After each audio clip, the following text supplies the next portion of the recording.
साथियों नमस्कार, मेरा नाम है पवन कुमार। आपका स्वागत है इस कार्यक्रम में। काफी समय से एक इंटरव्यू और मैं चाह रहा था, लगातार चुनाव के बीच इंटरव्यू नहीं हो पा रहा है। फिलहाल हम कुरुक्षेत्र में हैं। कुरुक्षेत्र में हमारे पीछे एक द्वार देख रहे हैं जिसके बारे में हमारे साथ सहाय प्रोफेसर मौजूद हैं, उनसे बात करेंगे, पूरी जानकारी लेंगे। सुभाष सिंह मार्ग ये नाम है और इस नाम का मतलब क्या है ये भी ये बताएंगे, क्यों इस तरह का टाइटल यूज करते हैं। जी पहले अपने नाम का टाइटल। धन्यवाद अनुज भाई, पवन भाई और आपकी पूरी टीम को जो आपने हमें ये थोड़ा सा टाइम दिया अपने कवरिंग करने के लिए। जी तो पवन भाई, मेरा नाम पूरा नाम तो मेरा डॉक्टर सुभाष सिंह मार है। हाँ। और जो हमारे जो सरनेम गोत्र के बारे में जो ज्यादातर हमारे पूर्वज बताते हैं कि जो हमने कभी पुराने टाइम पे किसी शेर को मारा था। अच्छा। हाँ, तो वो शेर को मारने वाले जो लोग थे वो हमारे पूर्वज थे। लेकिन जो सीमार जो गोत्र है हरियाणा के अंदर, वो बेसिकली जो चमार, जाट, कुम्हार और कुछ जो है हमारी जो नाई बिरादरी है, नाई जाति है, उसमें हमें देखने को मिलता है। आपने पीएचडी किससे की है? हमने पीएचडी ये हमारे पीछे बगल में ही जो है कुरुक्षेत्र विश्वविद्यालय कुरुक्षेत्र है, और यहाँ के समाजशास्त्र विभाग से मैंने पीएचडी की है। और मेरी पीएचडी का टॉपिक भी political activism among schedule caste, जो दलित राजनीति को लेके मेरा विषय रहा है। तो उस पे मैंने अपना हरियाणा को लेके स्टडी की है, और 2019 में मैंने अपनी जो है पीएचडी कंप्लीट की थी। और उसके बाद फिर मैं यहीं जो है यूनिवर्सिटी कॉलेज, जिसे हम IAHS बोलते हैं, उस विभाग में मैं एज असिस्टेंट प्रोफेसर सोशियोलॉजी अपने बच्चों को पढ़ाता हूँ। ठीक है, आप इस गेट का मतलब बता दीजिए, इस गेट का क्या इतिहास है, और ये इतिहास के बारे में थोड़ा सा मैं ऐड करूंगा। हमारे साथ जो सहयोगी हैं अनुज कुमार, उनके जनपद लाइव में भी यही लोगो आपको दिखेगा। जे के बाद जो ए है वो ये बना। जी पवन भाई, जो आइए चलते हुए जी। हम जो आज यहाँ जिसे आप कुरुक्षेत्र बोल रहे हैं, इसमें चलना है ना। जो जिसे आप कुरुक्षेत्र बोल रहे हैं, ये कुरुक्षेत्र जो है ये राजा हर्षवर्धन की नगरी रहा है। अच्छा। जो राजा हर्षवर्धन एक जो बौद्धकालीन हमारे सम्राट रहे हैं, और जिस कुरुक्षेत्र को आप कुरुक्षेत्र बोल रहे हैं, इस कुरुक्षेत्र को हम थानेश्वर के नाम से ज्यादा जानते हैं। थानेश्वर के और जो थानेश्वर है, थानेश्वर राजा हर्षवर्धन की नगरी रहा है, उनकी राजधानी रहा है। और जो सामने आपको बौद्ध स्तूप और ये जो उसके अवशेष दिखाई दे रहे हैं सारे, ये सारे का सारा जो बौद्ध स्तूप है, ये राजा हर्षवर्धन ने 2200 वर्ष पहले 2200 वर्ष पहले ही इसका जो है निर्माण करवाया था। और यहाँ पे बोलते हैं कि बहुत सारे जो हमारे उस टाइम के जो बौद्ध भिक्षुज थे, जो मॉन्क थे, वो यहाँ पे जो है एक निश्चित समय के दौरान, जब वो वर्षावास था या श्रावण में जब भी जो टाइम होता था, तो वो यहाँ पे रहते थे। और बीच के बिल्कुल ही बौद्ध स्तूप के बिल्कुल ही पूर्व की दिशा में एक सरोवर है, जिसे आज जो ब्रह्म सरोवर के नाम से बोलते हैं। लेकिन मैं तो कहता हूँ कि शायद वो पुराने समय में 2200 वर्ष पूर्व शायद वो बुद्ध सरोवर रहा हो। हाँ, हो सकता है। ये इसके बारे में बताएंगे, ये जो बना हुआ है ये पवन भाई, जो इतना मुझे इसका आइडिया नहीं है, लेकिन जैसे इसके स्ट्रक्चर को देख के हमें लग रहा है कि शायद जो बौद्ध भिक्षु होते थे यहाँ पर, जब वो एक निश्चित समय के दौरान यहाँ रहते थे, तो शायद ये उनका रहने का कोई निवास या स्थान का है। ये उसका स्ट्रक्चर हमें दिखाई दे रहा है कि ये पूरा बड़ा रूम, और शायद वो अंदर से एंट्री गेट समथिंग, वो सारी चीजें यहाँ पे काफी दिखाई दे रही हैं। काफी मतलब मेंटेन अभी भी वैसे ही के वैसा दिख रहा है, और ये चीजें लगी हुई हैं जिससे सेफ्टी ध्यान रखी गई। मुझे पता चला है कि आप यहाँ पर जब कॉलेज टाइम में थे तो ज्यादातर समय भी यहाँ व्यतीत करते थे आके। पवन भाई, हमारा यहाँ पे कुरुक्षेत्र विश्वविद्यालय में, है पहले ये बता ये पुराना स्ट्रक्चर निकला हुआ है सारा टोटल। ये मतलब कि शायद कुछ होगा पुराना, इतना हमें मालूम नहीं है इसके बारे में। हमारा जो है यहाँ कुरुक्षेत्र विश्वविद्यालय में हमारा एक स्टूडेंट ऑर्गेनाइजेशन रहा है, जो अभी भी जो है बच्चों के साथ ही है, doctor Ambedkar student front of India. और उस टाइम 2011 से लेके आज 2024 चला हुआ है, तकरीबन 13 साल से जो हम संगठन को चला रहे हैं। और जितने भी संगठन में हमारे जो साथी थे, जो हमारे युवा जो साथी थे, युवा नेता थे, जो आज कुछ पॉलिटिक्स में हैं, कुछ अपने जॉब में है, कुछ बिजनेस के अंदर है, तो हम सबने जो हमारे महापुरुषों को लेके एक मुहिम चलाई थी। तो हमें अपने कुछ जानकारों से मालूम हुआ था कि भाई हमारे जो प्राचीन सभ्यता है, बौद्ध सभ्यता है, उसके कुछ अवशेष जो है विश्वविद्यालय के पास ही हैं। तो हमने जो है सोचा कि क्यों ना हम अपने जो बौद्ध स्तूप है इसको हाईलाइट किया जाए।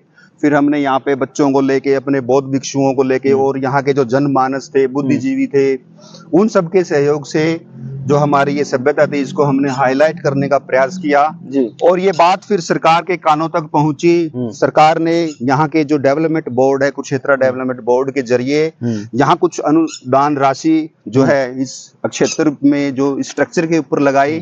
तो आज हम देख रहे हैं कि जो ये स्ट्रक्चर है, जो ये बौद्ध स्तूप है हमारा, आज अच्छी पोजीशन में हमें सुरक्षित है, दिखाई दे रहा है जी। तो मैं आपके चैनल के माध्यम से इस जो बौद्ध स्तूप है इसको संरक्षित करवाने वाले जितने भी बुद्धिजीवी थे, जितने भी बच्चे थे, हमारे प्रोफेसर थे, बच्चे बूढ़े, सभी का मैं बहुत बहुत तहे दिल से शुक्रगुजार हूँ। अच्छा, इस पर है जो जीने टाइप का भी बना हुआ, ये ऊपर हमको लगता है चढ़ने की जगह थी और ये कुछ लग नहीं रहा जैसे अम्बेडकर पार्क में, इको गार्डन में होता था उस तरीके से। देखिए लखनऊ के अंदर बहन जी ने जो पार्क बनवाया हुआ है और आप वहां का जो स्ट्रक्चर देख रहे हैं और जो ये स्ट्रक्चर देख रहे हैं, कहीं ना कहीं इन दोनों स्ट्रक्चर्स के अंदर जो बौद्ध स्तूप है दोनों, कि इन दोनों स्ट्रक्चर्स के अंदर कहीं ना कहीं हमें काफी समानताएं जो हैं वो दिखाई दे रही है। तो मुझे लगता है कि जो बहन जी है, बहन जी के शासन काल में बहन जी ने जितने भी हमारे जो बौद्ध स्तूप थे, उन बौद्ध स्तूप के बिल्कुल जैसे ही हमारे यहाँ पर कैंडल भी जलाई जाती है, मतलब यहाँ अभी भी लोग आते हैं मुझे लग रहा है। और जी जी, ये हमारे कुछ साथी है जो बौद्ध धर्म से हम मानने वाले जो लोग हैं, वो अपनी बुद्ध पूर्णिमा के दौरान या जब भी कोई पूर्णिमा आती है हमारी, तो उस दौरान यहाँ पे जो है यहाँ उसको सेलिब्रेट करने के लिए या कोई जो हमारे सामाजिक कार्यक्रम करने होते हैं तो यहीं पे उसके लिए भी वो इधर आते रहते हैं। बच्चे का जन्मदिन है या कुछ भी है तो यहाँ पे काफी सेलिब्रेट करते रहते हैं। हाँ, अब बहन जी की बात कुछ बता रहे हैं। तो बहन जी के बारे में तो यही कहना चाहता हूँ कि जो स्ट्रक्चर हम यहाँ देख रहे हैं वो ही सेम स्ट्रक्चर जैसे हम देखते रहते हैं, हमने देखा भी है लखनऊ में जाके कि ये बिल्कुल आप अगर इसको चेक करोगे ना, बिल्कुल सेम, वो सेम स्ट्रक्चर लखनऊ में भी है। तो बहन जी ने देखिए कि जब हमारी सरकार रहती है या हमारा शासन रहता है तो हम चाहते हैं कि जो हमारे बुद्धिजीवी, जो हमारी जो पुरानी सभ्यताएं हैं, जो हमारा कल्चर है, उसको दोबारा से जो है कंस्ट्रक्ट किया जाए। ठीक है ना। तो आगे जब भी हमारी सरकार आए तो हम भी चाहते हैं कि जो हमारा पुरातन जो इतिहास रहा है उसको दोबारा से फिर डेवलप, सुरक्षित रखा जाए और लोग जान सके इतिहास, लोग जान सके और डिटेल्स हो। इसीलिए ये कोशिश थी मेरी एक वीडियो बनाने की, और मैं आपको दिखाऊंगा, कैमरामैन से क्लोज आ जाए, कि उस वक्त सीमेंट नहीं होता था, मगर इस ईंटे को देख लीजिए और ये जो मटेरियल इसमें भरा है कितना मजबूती से है, कहीं ना कहीं दाल चावल इस सब चीजों से बनता ये देखिए पवन भाई, ये जो है ये शायद पुराने टाइम पे जो चूना होता था ना, उस चूने से ही ये जो है इसका निर्माण करवाया हुआ लगता है। और जो इसकी जो ईंटें आप देख रहे हैं, ईंटें आप देखिए कि 2200 वर्ष पूर्व का ये निर्माण आज भी अपने आप को बयां कर रहा है कि भाई मैं उस टाइम में कितना शक्तिशाली रहा हूँ और आज भी जो इनका गौरव है ये कितना शक्तिशाली हमें दिखाई दे रहा है। बिल्कुल। एक बार मैं कहूंगा कैमरामैन से चारों तरफ दिखा दें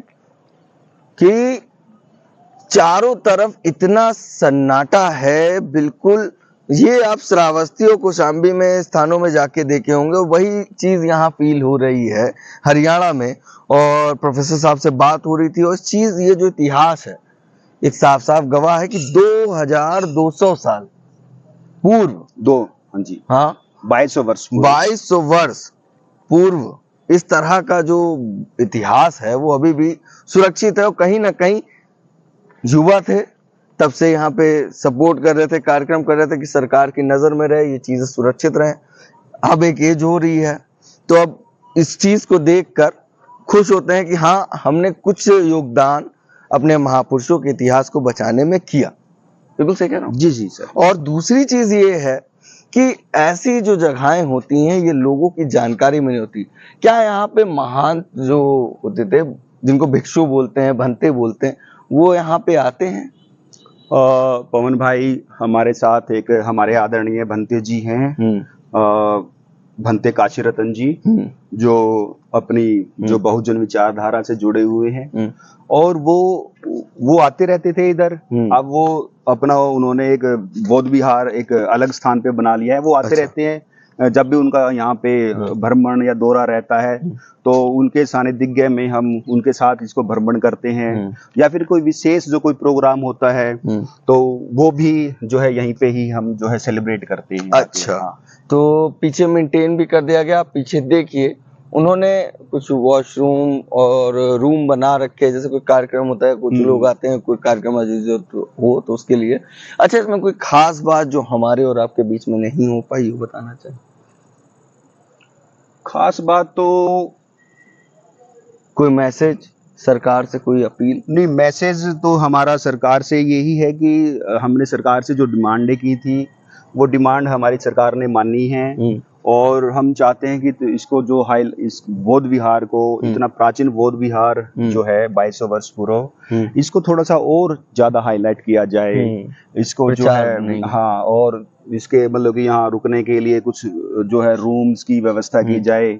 बौद्ध भिक्षु जो आते हैं उनके लिए कुछ विशेष जो है प्रोग्राम यहाँ पे चलाए जाएं। बाहर से जो जितने भी जो पर्यटक यहाँ पे ब्रह्म सरोवर पे आते हैं या वो इधर भी आए, इसके लिए विशेष वाहनों की व्यवस्था करवाई जाए, टूरिस्ट प्लेस इसको बनाया जाए। हाँ, और इस इतिहास को सरकार प्रमोट भी करे। हाँ, प्रमोट करे। हरियाणा का एक ये कुरुक्षेत्र एरिया है जिसका ये एक इतिहास है। शायद कुरुक्षेत्र के बारे में तमाम स्टोरी आपने सुनी होगी, एक कुरुक्षेत्र की स्टोरी ये भी मैं आपके पास लाया हूँ। कैसा लगा हमारा वीडियो कमेंट करके जरूर बताइएगा। बाकी बने रहिए हमारे चैनल के साथ। और प्रोफेसर साहब से भी बात हो गई, इनके इतिहास की भी बात हो गई, इन्होंने जिस तरह से पढ़ाई की, और एक अच्छा लगता है, एक अनुभव मिलता है कि समाज के व्यक्ति जब पढ़कर आगे बढ़ते हैं और इस ऐतिहासिक चीजों को भूलते नहीं, तो ये बहुत बड़ी चीज। अभी पवन भाई ये है कि अभी जैसे जैसे हम एक मॉडर्न युग में जो है प्रवेश कर रहे हैं ना, तो बच्चों का रुझान थोड़ा सा कम होता जा रहा है। तो साहब काशीराम का जो कैडर हम चलते थे, जब सुनते थे, तो वो कैडर अभी बच्चों तक पहुंच नहीं पा रहा। तो उस वजह से हमें ये लगता रहता है कि शायद हमारी आने वाली पीढ़ियां कभी इस इतिहास से रूबरू ना हो, कभी भूल जाए, हमारे महापुरुषों के इतिहास को ना भूल जाए।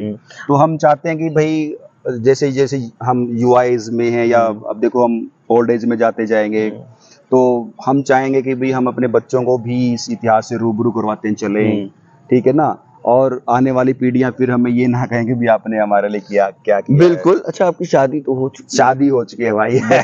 बच्चे नहीं है। बच्चे नहीं है, मगर बच्चों को याद मिशन के चक्रों में शादी हमने लेट की। पहले तो इरादा ही नहीं था शादी करने का।